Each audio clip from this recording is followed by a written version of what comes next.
जर मुंबई महाराष्ट्राला मिळाली हीच जर जाणीव नसेल, तुम्हाला भाषेची जाणीव आणि तुम्हाला मराठी शाळांची कुठची जाणीव घेऊन बसलोय आपण? काही देणं घेणं नाही या लोकांना. आज जे चालू आहे सगळं की त्या सगळ्या भैयांना काहीतरी मराठी शिकवायचं विकवायचं.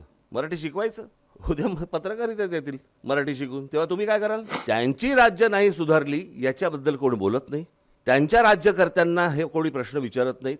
प्रत्येक वेळेला प्रश्न महाराष्ट्रातच निर्माण होणार.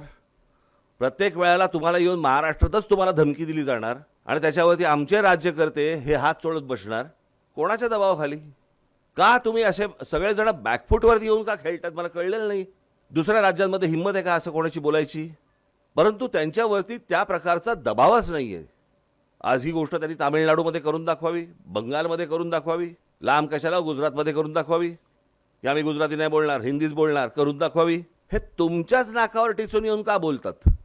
याचं कारण जिथे जमीन भुसभुशीत असते ना तिकडेच घुशी होतात. घुशी खडकात नाही होत. खडकात वाव नसतो त्यांना.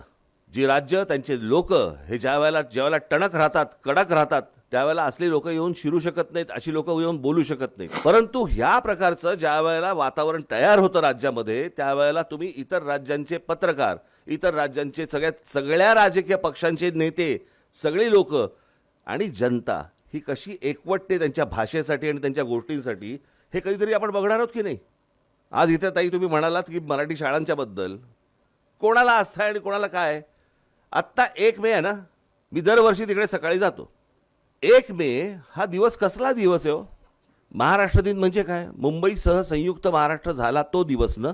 म्हणजे मी मुंबईच्या बाहेरच्या लोकांनी तिकडे यावं वगैरे वगैरे, आला तर आनंदच आहे.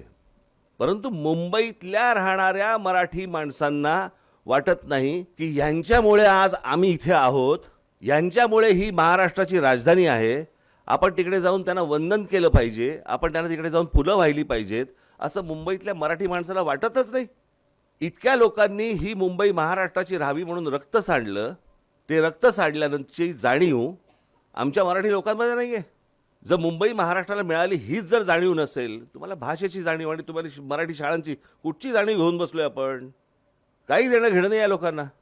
ज्या वेळेला लोकांना कळेल की 1 मेला जिकडे बाबा महासागर आलाय तिथे मराठी माणसांचा, की ज्यांच्यामुळे आम्हाला ही सगळी मुंबई मिळाली आहे, ज्यांच्यामुळे आमचं हे अस्तित्व आहे, त्यांना 4 फुलं वाहण्यासाठी म्हणून ज्यावेळेला लोक मराठी माणसं ज्यावेळेला तिकडे मोठ्या प्रमाणावरती एकवटतील ना, त्यावेळेला मी समजीन की तुमच्या जाणीवा जिवंत आहेत.